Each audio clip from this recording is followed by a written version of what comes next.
You literally took the answer I was going to give to the question you were going to ask out of my mouth. I think it's inappropriate to even talk about 2027. We're talking about governing. We're talking about a working democracy. Nigeria is not a working democracy.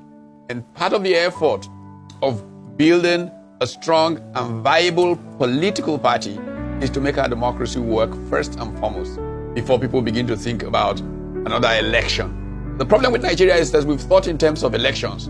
You go through a mess that is called an election and say, okay, let's wait for the next one. No, that's not how countries grow and develop. Countries grow and develop, first of all, by founding political parties. I can say without any feeling of wrong that we don't have a political party in Nigeria today. What we have managed to couple together since 1999 have been platforms for machine politics, where the game is about just grabbing power, rightly or wrongly, and sharing spoils. As a friend of mine, an American political scientist who's in the middle of a very interesting book, he's still writing it, probably will finish it later this year.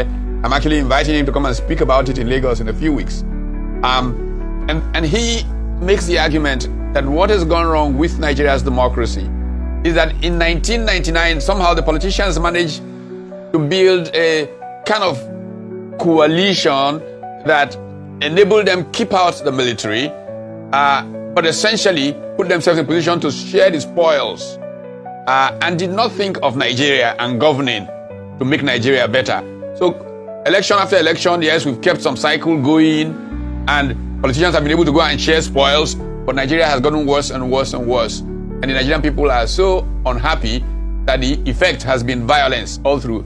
He does a remarkable comparison with the opposite, which is what has happened to India. If you look at India in 1999, it was a lot more violent in terms of rejection of the ways. But a developmental state has emerged in India. Their politics, the coalition, has been about making India work for Indians. And as India has done that, it's become wealthier, more stable. Violence has receded and receded in India, while it's rising and rising and rising in Nigeria. So one of the major reasons why this is happening is that Nigeria did not manage to build a political party.